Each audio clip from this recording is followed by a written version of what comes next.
And on this specific job, this gentleman right here is not exactly looking for perfection, but what he's looking for is something that his wife will be happy with. They're an older couple, and he's on a budget, so we're not going to talk about price or anything like that. But I just want to kind of show you how to move one of these dents along, make it clean as can be. I mean, it's going to be better than most body work, and also be able to deliver your client, your customer, what they want.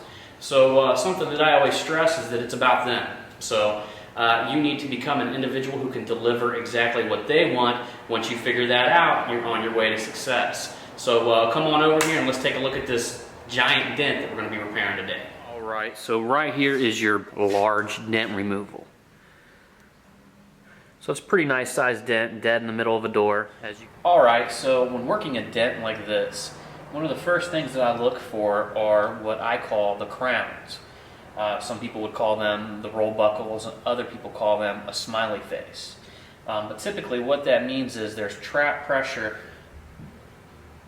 on the top and on the bottom of this dent, and that pressure needs to be pushed in to relieve the pressure from the center.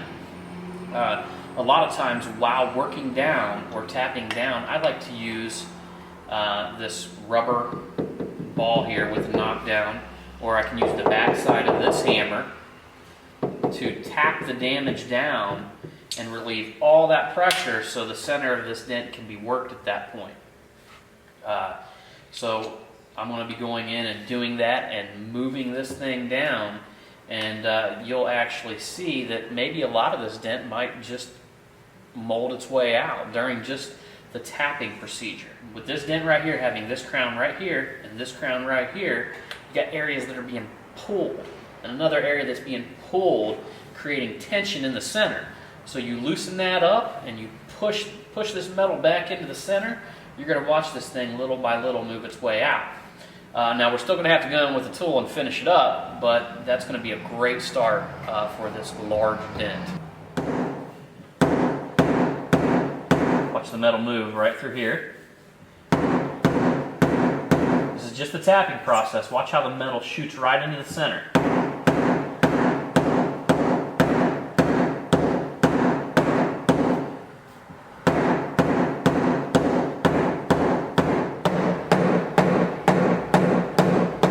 Notice how I'm taking the light, cutting in at this angle, and just that little bit of tapping right here, this right here just moved its way right on out.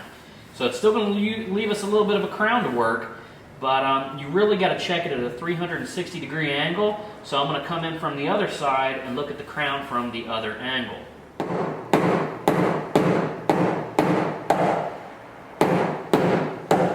So this right here, now I'm actually tapping at a totally different angle on this damage and relieving the pressure from both sides. So not only do we cross-check when we're inside and behind the dent, but while we're tapping out crowns, you're going to want to cross-check as well, because some will be hidden at particular angles. So like I always tell you, 360 degrees around is your safest bet when it comes to cross-checking the damage. What we have left behind here for the crown work is this lower crown right here. If you lay a light board on the ground, that gives you a real nice reflection coming up where you can actually catch essentially this high spot or this crown that you're going to need to go in there and knock down.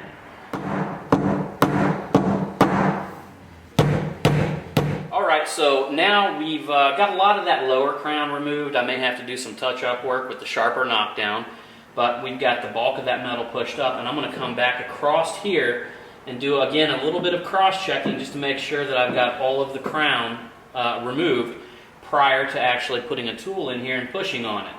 So we'll do a little bit of tapping work here.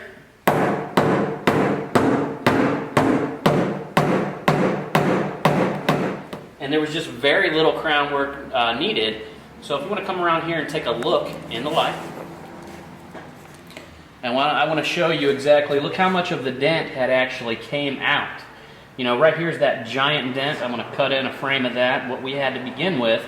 And just by doing this crown work with this hammer and this knockdown, was able to take out at least 80% of the dent.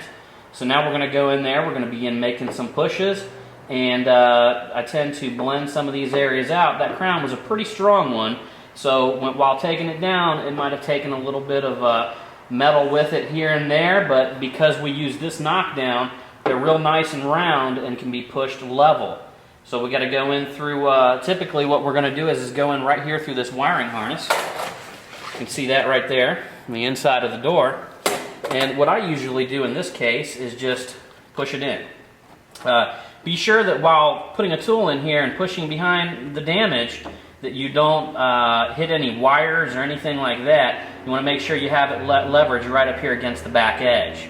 So anyhow, this right here is one of my favorite tools. This was your typical double bend tool, and what I did was I heated it right here and added a little bit of a sweep. So it gives you this real nice curve that seems to fit real well into the position that we're going into, going through this wiring harness.